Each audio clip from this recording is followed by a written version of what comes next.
Hello guys, আসসালামু আলাইকুম। Welcome to my channel. দেখেন শর্টকাট পদ্ধতিতে বেলন পিঠা ছাড়াই কিভাবে আটা বা ময়দা দিয়ে রুটি বানানো যায়। এ পর্যায়ে আমি কিছু তীর আটা নিয়েছি, তাতে একটু লবণ অ্যাড করলাম। এখন বেশি পরিমাণে একটু পানি দিলাম, দিয়ে একটা ব্যাটার তৈরি করব। এটা হাতেও নেড়ে করতে পারেন, চামচেও করতে পারেন। দেখেন ব্যাটারটা কেমন হলো। এখন একটা কড়াই গরম করে তাতে আমি অল্প পরিমাণে তেল দিব, যাতে রুটিটা আমি ভালোভাবে উল্টাতে পারি।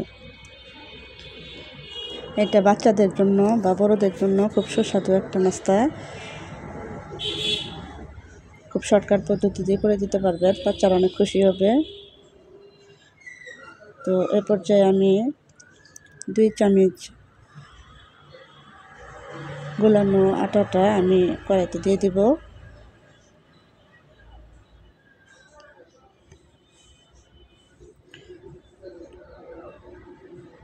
দিয়ে একটু খন্তি বা ভাজাকাঠি যাই বলেন সেটা দিয়ে আমি একটু ছড়িয়ে ছড়িয়ে দিব, যেন একটা রুটির শেপ হয়।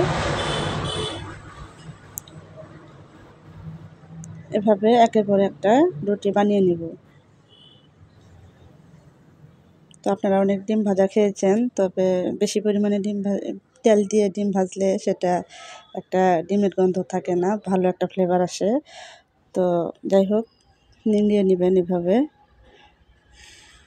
অল্প পরিমাণে তেল দিয়ে ভাজলে বেশি মজা হয় না। তো এ পর্যায়ে দেখেন এভাবে রুটিগুলো কত সফট হয়েছে।